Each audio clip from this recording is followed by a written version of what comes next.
लुधियाना के सुनील और उसकी बीवी रीटा एक अच्छे और संपन्न परिवार से ताल्लुक रखते थे। एक दिन रीटा की भाभी उसके घर आती है। रीटा, तुझे तो पता है तेरा भाई कुछ नहीं करता, ऊपर से 2 बच्चों की जिम्मेदारी, बेटी भी बड़ी हो गई है। तू तो बुआ है, कुछ मदद कर सकती है तो कर देना। कहाँ पैसे हैं भाभी, बस समझ लो किसी तरह हम लोग भी दिन काट रहे हैं। 2 ही तो कार है और मेरी बेटी भी बड़ी हो रही है। अब उसके लिए कार लेनी है तो 10 लाख का खर्चा तो लग ही जाएगा। तभी वहाँ सुनील आ जाता है। अरे शशि, क्या है, तू हमेशा पैसों के लिए परेशान क्यों रहती है? वैसे क्या जरूरत थी बेटी की शादी इतने बड़े घर में तय करने की? अरे पैसे नहीं थे तो ऐसे ही कर देती कहीं शादी। इतने बड़े होटल में क्यों कर रही है शादी? लेकिन यहाँ तो मामला शादी का है, डेट तय है। दरअसल तेरे भतीजे के पीएफ के पैसे आने हैं, पर उसमें देर हो रही है। जैसे ही पैसे आ जाएंगे मैं तेरे अकाउंट में डलवा दूंगी। ठीक है, हम लोग सोचकर बताएंगे। तभी वहाँ भतीजा आ जाता है। फूफा जी, आप लोग ही मदद कर सकते हैं, वरना तो कैसे काम होगा समझ में ही नहीं आ रहा। मैं वादा करता हूँ जैसे ही पैसे आ जाएंगे मैं आप लोगों को वापस कर दूंगा। हाँ भाई, ठीक है। अब देख भाई, हमारे लड़के तो सारा दिन घर पर पड़े रहते हैं, ना कमाते हैं ना कुछ कमाने की इच्छा रखते हैं। लेकिन चल, ये ले, कितने पैसे चाहिए? जी 4 लाख रुपए। ठीक है, लेकिन पैसे ध्यान से वक्त पर वापस लौटा देना। सुनील मुसीबत के वक्त बीवी के भतीजे की मदद तो कर देता है, लेकिन उन लोगों के जाने के बाद देख ले रीटा, तेरे मायके वालों ने मांगा तो दे दिया, वरना इन लोगों का मुझे कोई भरोसा नहीं है। अरे क्यों भरोसा नहीं है? इससे पहले तो कभी इन लोगों ने आपसे मदद भी नहीं ली। हाँ, ली तो नहीं, लेकिन पैसे की किल्लत ही रहती है ना इन लोगों के पास। अरे ठीक है ना, नहीं लौटा पाए तो भतीजे के ससुराल से निकाल देंगे। सुना है बड़े घर में शादी हो रही है। सुनील और रीटा पैसे तो दे देते हैं, लेकिन अगले रोज ही। हाँ भाई साले साहब, क्या हाल है? ठीक हूँ जीजा जी। क्या बात है, सालों बाद आपका फोन, जरूर कोई बात होगी, बताइए ना। अरे वो तेरी बड़ी भाभी आई थी, बेटी की शादी कर रही है ना, तो पैसे लेने के लिए मैंने दे दिए 4 लाख। सोचा भाई किसी गरीब की बेटी की शादी हो रही है, पुण्य मिल जाएगा। अच्छा किया जीजा जी, उनका बेटा बहुत मेहनती है, जल्द ही लौटा भी देगा। वहीं रीटा भी फोन करके हर किसी को पैसे देने की बात करती है। रीटा की भाभी शशि के पास उसके भाई का फोन आता है।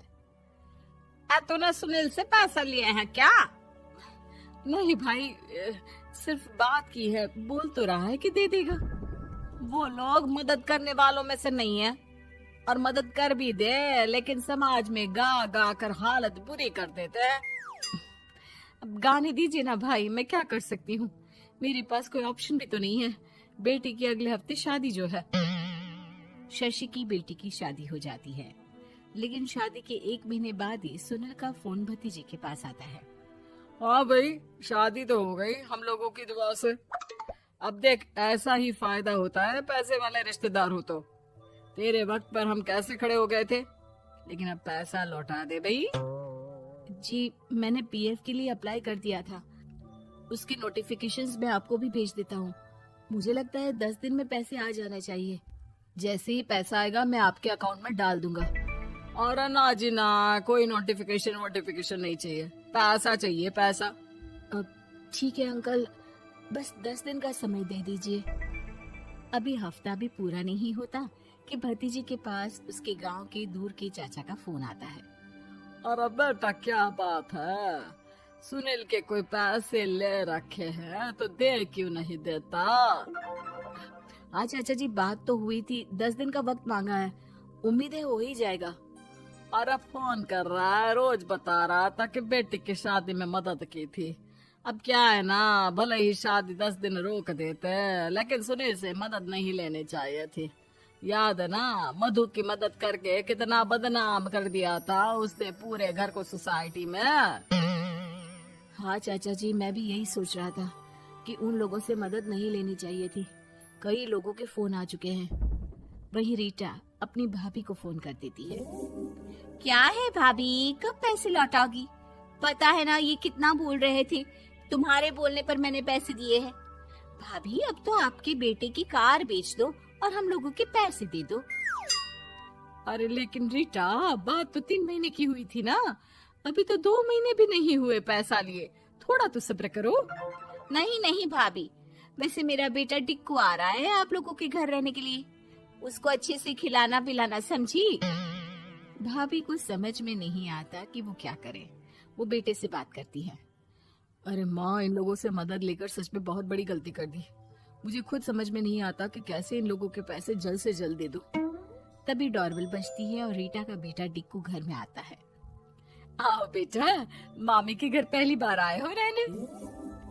आप पापा बोल रहे थे कि आप लोग पैसे का ब्याज तो दे नहीं पाओगे, तो तब तक मैं यहीं रह लूं।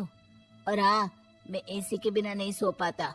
आप लोग अपना देख लेना और पैसे जल्दी लौटा देना, क्योंकि मैं थोड़ा जल्दी जाना चाहता हूँ। रीटा का फोन शशि के पास आता है। भाभी, पैसे कब तक दोगे? बेटे की विदाई के बाद शशि के घर का माहौल बिल्कुल बदल जाता है। वो हर वक्त बेटे से उसके पीएफ के पैसे पूछती, और पीएफ यानी कि सरकारी काम। आजकल में पूरा 1 महीना और बीत जाता है। भाभी, मैं और ये अमेरिका जा रहे हैं, घूमने के लिए पैसों की बहुत जरूरत है। रीटा, मैं पूरी कोशिश कर रही हूँ कि जल्द से जल्द पैसे का इंतजाम कर दूं, लेकिन पक्का नहीं बोल सकती। तभी सुनील का फोन भतीजे के पास आता है। देख माना 3 महीने की बात हुई थी पैसे लौटाने के लिए, लेकिन अभी मुझे पैसों की काफी जरूरत है। मैं अमेरिका जा रहा हूँ, तो पैसे मैंने किसी से ब्याज में पकड़ लिए हैं। तू हर महीने 4 लाख का 20,000 ब्याज डाल देना मेरे अकाउंट में। सुनील फोन रख देता है, लेकिन भतीजा काफी परेशान हो जाता है। वो ऑफिस से शाम को घर आता है कि माँ पूछती है, क्या हुआ बेटा? बेटा माँ को सारी बात बता देता है। माँ भगवान के सामने हाथ जोड़कर खड़ी हो जाती है और रोने लगती है कि तभी बेटे का मोबाइल पर मैसेज बजता है। माँ, पीएफ के पैसे आ गए। और वो ऑनलाइन ही सुनील के पैसे वापस कर देता है। भला हो भगवान का। लेकिन आज एक बात तो समझ में आ गई, मदद हमेशा उन लोगों से लो जो मदद के बदले आपसे मदद में दी गई रकम ही वापस लें, ना कि समाज में आपकी इज्जत।